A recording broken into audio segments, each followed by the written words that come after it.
গরমকালে mango pudding ঠান্ডা করবে মন, তাই তো আমি ম্যাঙ্গো পুডিং বানাবো এখন।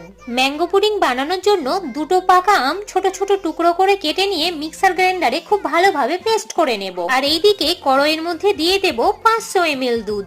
এবার 500 ml দুধটা যখন 250 ml হয়ে আসবে তখন গ্যাসটা অফ করে দিয়ে দুধটা নামিয়ে নেব। এখানে তোমরা পরিমাণ মতো চিনি ব্যবহার করতে পারো। এরপর দুধটা হালকা ঠান্ডা হয়ে এলে আমের পাল্পটা দিয়ে খুব ভালোভাবে মিশিয়ে নিয়ে গ্যাসটা অন করে কিছুক্ষণ হতে দেব। আর এইদিকে একটা বাটির মধ্যে নিয়ে নেব অল্প একটু দুধ আর আগার আগার পাউডার। এবার এটা খুব ভালোভাবে মিশিয়ে নিয়ে কড়াইয়ের মধ্যে দিয়ে আবারও খুব ভালোভাবে মিশিয়ে নেব। আর কিছুক্ষণ পর যখন মিশ্রণটি ঘন হয়ে আসবে তখন একটা বাটির মধ্যে অল্প একটু তেল ব্রাশ করে সেই বাটির মধ্যে মিশ্রণটি ঢেলে নেব। এবার আমের পুডিংটা ঠান্ডা হয়ে এলে 2 থেকে 3 ঘন্টা ফ্রিজে রেখে দেব। 2 থেকে 3 ঘন্টা পর আমের পুডিংটা বের করে নিলেই রেডি আমের পুডিং।